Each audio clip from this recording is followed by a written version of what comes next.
The Law and You, a look at laws in St. Vincent and the Grenadines which affect our daily lives. The Law and You, presented by lawyer panel P.R Campbell QC and brought to you on SVG-TV as a public service. Ladies and gentlemen, brothers and sisters, boys and girls, greetings.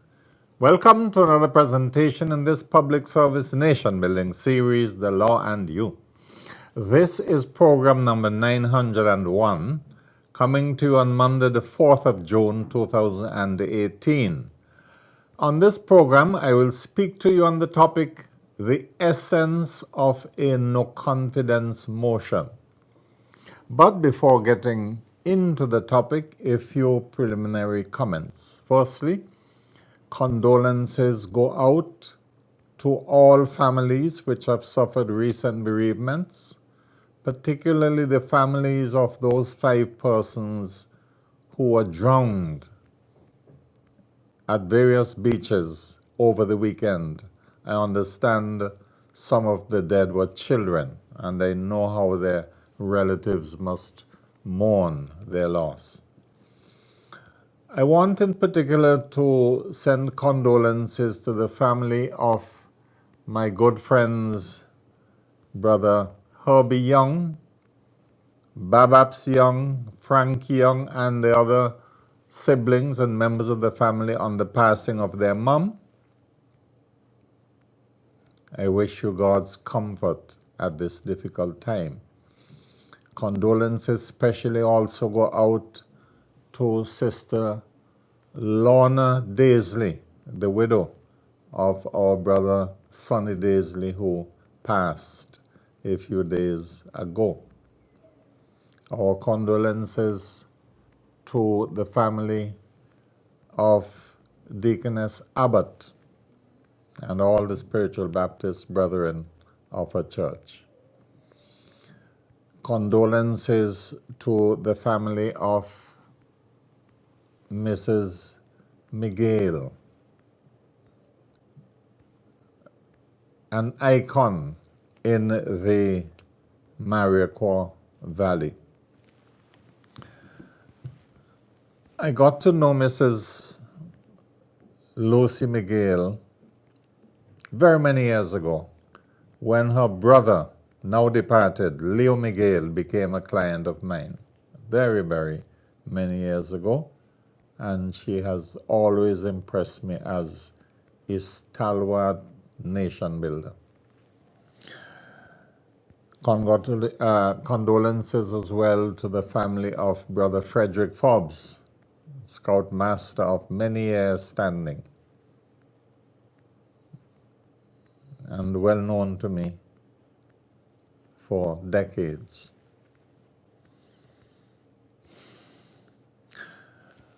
On a happier note, I want to say belated happy birthday, happy 95th birthday to my aunt, Mrs. Emily Ballantyne of Leo. Auntie Emily, we all love you, and it was great to have that bit of a family reunion with you on 2 Saturdays ago, and to see that you are doing well, and we're happy to know that Sandra and Junior and Wilma are together with you in the U at this time, and Sandra and Junior, of course, will have to go back to the United States where they reside, but Sandra is with us all the time, and I wish you all the very, very best. Let us pray for Brother Old George Daniel. He is trying to dance his way into the Guinness Book of Records by dancing for 7 days and 7 nights. Well, I don't know if it's 6 nights, but certainly for 7 days at the Memorial Hall. The brother has accomplished endurance feats beyond any human being in St. Vincent and Grenadines and even in Canada. And I certainly am rooting for him. I hope he will dance his way into the Guinness Book of Records. I am told that persons can go and see him at the Memorial Hall. You're not entitled to touch him, but you can certainly speak to him.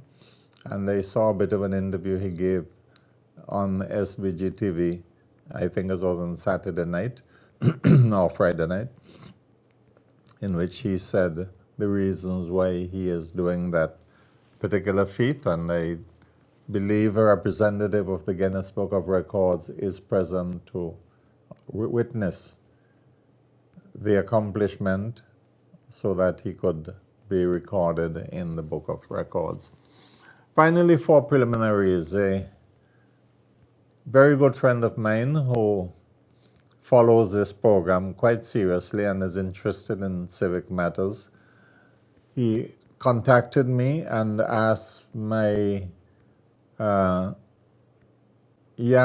do a special program on the question of Commonwealth citizenship, dealing specifically with sections 26 and 27 of the Constitution of St. Vincent and the Grenadines. So I told the gentleman that such a program would take me 2 nights, and I certainly will bear it in mind when I'm finished my present schedule, because I have programs lined up for the next few weeks. I certainly would want to return to the topic of Commonwealth citizenship and give the brother and those who are interested my considered legal opinions. But you will recall that last week, Monday, I did say that as I interpret the Constitution, a person who holds citizenship of Canada or any other Commonwealth country and also holds Vincentian citizenship can run, win a seat, and be a member of the House of Assembly. And I drew specific attention to the question of Dr. Friday's citizenship. And it is my view that Dr. Friday is properly a member of the House of Assembly, and that the fact that he may hold Canadian citizenship as well does not disqualify him from being a member of the House.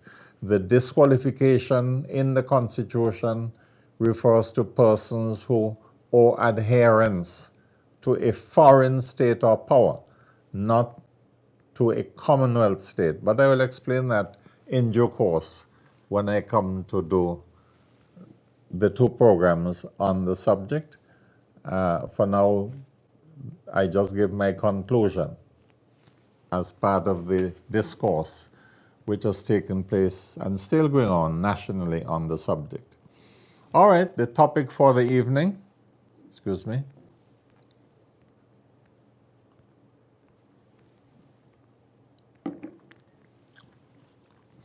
The essence of a no confidence motion. I decided to return to that topic by reason of comments I heard coming from members of the House of Assembly during the debate on the Attorney General Reference Bill. And I would like to weigh in and give my opinion for what it is worth. Now, I said in passing on the last program that the question of confidence or no confidence is a question fundamentally of arithmetic. It is not fundamentally a constitutional question or a legal question. You see, the use of the term confidence doesn't mean that you support the policies of the government or you agree with or disagree with what the government is doing or has done. Therefore, when we come across the concept of confidence or no confidence, as mentioned in the Constitution of practically every democratic country, the confidence there doesn't mean to say, well, I am confident of what the government is doing. That is not what confidence means. Confidence in the context of no confidence motions simply means whether the government commands the majority support from the elected members in a particular parliament. if a government hasn't got majority support, then the opposition can move a vote of no confidence, because the motion would say that this parliament or this house has lost confidence in the government, not that the house has now come to disagree with what the government is doing. Has nothing to do with the government's policies and whether you agree or disagree with the government policies. To say that a parliament has lost confidence in a government simply means that the government no longer arithmetically has the majority support in the House. That's all it means. Therefore, a motion of no confidence is a device to test whether the government still has a majority or not. Now, there are systems, for example, Great Britain, where the parliament consists of over 600 seats, and where in parliament there are several parties, a lot of little parties. Some have 2 seats, 3 seats, 1 seat. And there are times when the main parties, the Conservatives on the one hand and Labour on the other hand, are almost neck and neck, especially in times when the Liberal Party has very few members of Parliament elected in the House. And therefore, in a lot of cases, the government party asks some of the minor parties to give them support in Parliament,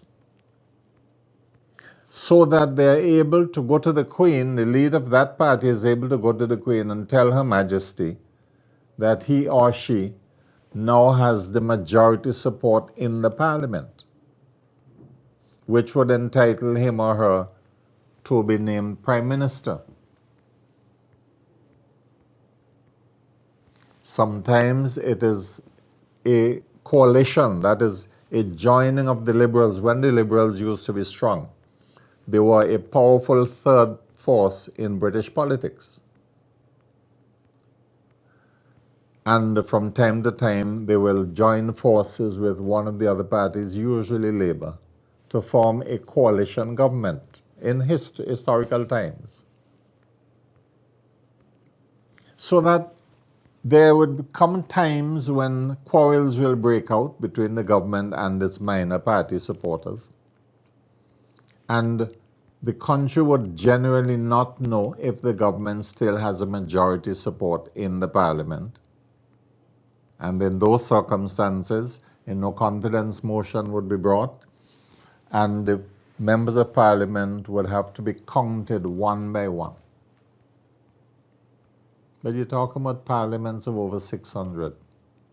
The same with large parliaments. Our parliament has 15 elected members. 15. This is a small country. So there is no mystery about the question as to whether the government has a majority or not. Historically, and certainly in my knowledge as a young man following politics, I recall the days when people used to cross the floor.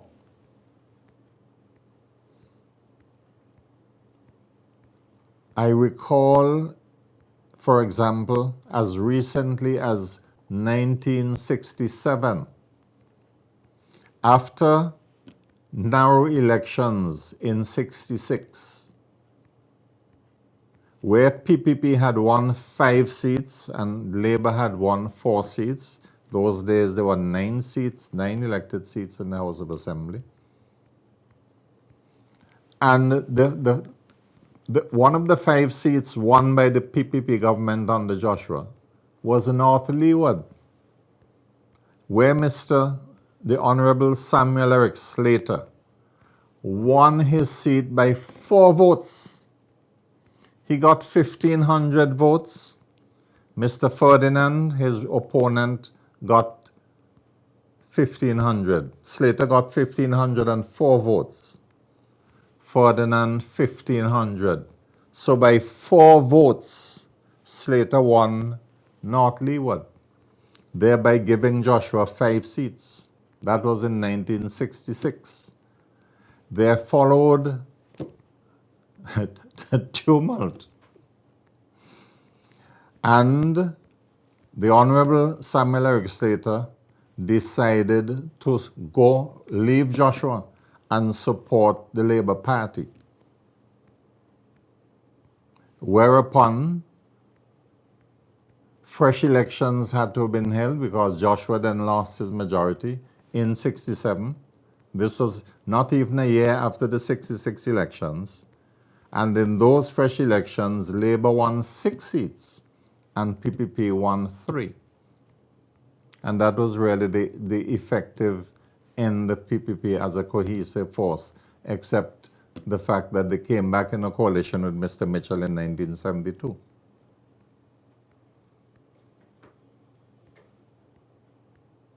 Before that, there were other people who crossed the floor. Cross the floor means you leave one side in Parliament and you go to the other side.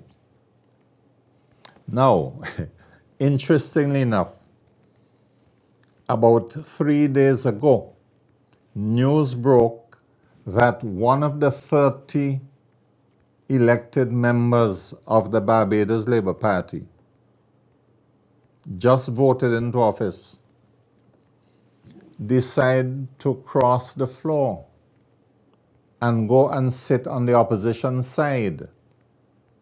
Reverend Adderley. Now, you recall that, everybody knows that Ms. Motley won all 30 seats in Barbados in the elections of the 24th of May. Well, one of her 30 has left her party. I don't even know if he has left the party, but he has signed a letter to the Governor General saying he's going to sit as an opposition member. That is effectively crossing the floor and going over to the opposition side so that he could be named leader of the opposition and would then have the right to nominate those senators in the House of Senate which had to be nominated by the leader of the opposition. So Ms. Motley has a little headache on her own, but people have categorized Reverend Adderley as a lightweight. But I just brought that in to show you that crossing the floor is nothing new, nothing strange. So if a government is in office with a 1-seat majority, and one of the government side crosses the floor, it would mean that the government no longer has a 1-seat majority. The opposition would then have a 1-seat majority. So let us get now to the question of no confidence. You remember I asked the question whether when the water in a glass is halfway, whether the glass is half full or half empty. The question of confidence or no confidence are merely two sides of the same coin. And in the textbooks, the frequently used word is that of confidence. So when a no confidence motion is brought, it is usually referred to as a motion of confidence. It can also be called a motion of no confidence. It doesn't matter what you call it. What matters is what emerges arithmetically from the debate on that motion. Now, no confidence motions, and I will use the word no confidence motions for those who are not convinced that you could refer to the same thing as a confidence motion. No confidence motions can be broadly classified into two categories. Genuine no confidence motions on the one hand, and tactical no confidence motions on the other hand. Genuine or tactical. A genuine no confidence motion is one that is brought by an opposition that genuinely knows and believes that it now has a majority of the support of the elected members in the House. It is where you know you now have the numbers to bring down the government because you can demonstrate arithmetically that you have more elected members than the government side as a result of somebody changing their allegiance. It happened in St. Kitts a few years ago, where persons resigned from the government, joined forces with the opposition, therefore making the opposition numerically larger than the government. And because the government realized that it was now in a minority, it refused to have a meeting of the parliament called, because you cannot resolve a no confidence situation outside parliament. It is something that has to take place in parliament. And therefore, St. Kitts Nevis was functioning very undemocratically. Government knew it had lost the majority. In other words, the House of Assembly had lost confidence in the government, and the government would not allow a meeting of the House to be called so that the no confidence motion could succeed. And that is why Mr. Eustace came out publicly and sided with the opposition in St. Kitts, and he decried the state of affairs in St. Kitts, where the government was willfully refusing to call the parliament to have the question put because the government knew it would lose. So the motion of no confidence brought by the St. Kitts opposition was a genuine no confidence motion because they knew they had the numbers. Now, where an opposition party knows it does not have the numbers to bring down the government, but still files a motion of no confidence, that is a tactical motion of no confidence, not a genuine one, because they know genuinely they can't bring the government down, they don't have the numbers. The arithmetic is not on their side. So a tactical no confidence motion is brought for reasons of political tactics, not because the opposition knows it can bring the government down.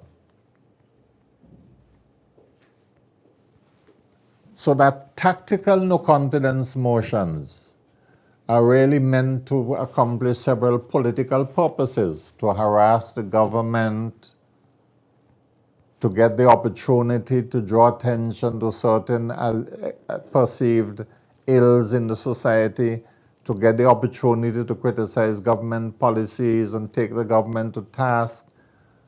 A tactical motion of no confidence, therefore,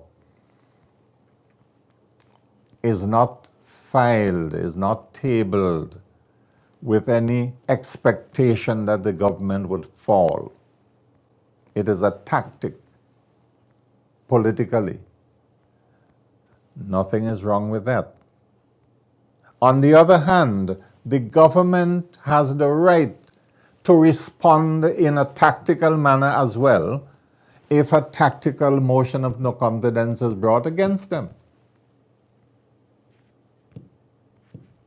That is what governments do all over the world if they know they have the strength arithmetically in the House. Opposition brings a tactical no confidence motion. The government responds with its own tactical maneuver. It files an amendment to the motion of no confidence to deem it a motion of confidence. Now, the important point to understand is this. The government cannot succeed in amending a no confidence motion unless the government has a majority, which is the precise point that the no confidence motion is aimed to refute. The no confidence motion is saying that this House has lost confidence in the government, that the government no longer has a majority of elected members in the House. That is what a no confidence motion is saying. But when the government then goes and amends that no confidence motion and has the amendment carried by a majority, the government is demonstrating arithmetically that the no confidence motion is bogus, is simply a tactical maneuver. Because if the opposition had the majority of seats on their side, then the government would not be able to succeed in amending their motion and turning it on its head. No. It is clear as daylight that any motion brought in the House of Assembly can be amended. Quite clear. There's no rule in the Constitution or in the standing orders which says you cannot amend a no confidence motion. Nothing of the sort. And therefore, if the opposition brings a tactical no confidence motion, the government has a right to use counter tactics politically. The point is important, and I'll tell you why I think it is an important point. And I hope that supporters of the New Democratic Party would listen to me now and understand why. The NDP has now been in opposition for 4 terms. But that will not continue forever and ever, amen, unless Christ comes for the world very soon. There will come a time when the NDP will form the government of this country. It is simply a matter of time. The ULP will not be in power forever and ever, amen, unless the Lord tarries. And NDP had better start to think about how they would fare in government when the time comes that they're in government and the ULP is in opposition. Now, nobody has to tell any Vincentian how effective the ULP can perform as an opposition party. We have seen it in the past. There would be a formidable opposition to NDP. And therefore, NDP has to be careful how they are seen to be encouraging the notion that an opposition has the right to bring a no confidence motion anytime it feels like, whether or not it has majority support in the House of Assembly. So if the opposition persists, if NDP persists in saying that an opposition has the right to bring a no confidence motion and the government cannot amend it, then when NDP gets into government, I say when, because it will happen. When NDP gets into government and ULP is in opposition, ULP would then be able to use that same reasoning, that same argument, and file a motion of no confidence every month. I wouldn't say every Monday morning, as the slang goes. And they would be able to say, when you, NDP, were in opposition, you said you had the right to bring a no confidence motion, whether you had the majority votes or not. And we there, and the government shouldn't amend it. We are now filing no confidence motions after no confidence motion, and you as government should not amend our motion. How you could function like that? So that NDP should take the advice that they ought to bring no confidence motions only when they genuinely believe that somebody from the government is about to cross the floor or has crossed the floor, and they now have a majority. And in January this year, there was certainly no indication that anybody on the government side had decided to leave government and go and sit and vote and support the opposition. So all I'm saying is that when the circumstances so dictate, it is okay to bring a genuine, legitimate motion of no confidence. That is what the Constitution protects. But the Constitution doesn't and can't protect a tactical motion of no confidence, because that tactical motion of no confidence can be amended by the government. And when at the end of the day, same debate, because as I mentioned in my program that I dealt with this in the past, there is no argument you can make in a debate on a motion of confidence that you can't make on a motion of no confidence. Same arguments, same criticisms. All that matters is at the end of the debate, when the speaker takes the vote, all that matters is who has the greater numbers, government or opposition. And once there is no reason to suppose that the government has lost its majority, then the opposition should consider its political tactics and strategies very carefully. So the Constitution protects genuine no confidence motions. The tactical ones have to be left to the political rough and tumble. All right, that is all from this program of The Law and You, program number 901. I look forward to being of further service to you next week, Monday, DV, for another presentation in this public service nation-building series, The Law and You. Do have a pleasant week, ladies and gentlemen, brothers and sisters, boys and girls, and may the good Lord continue to bless us all.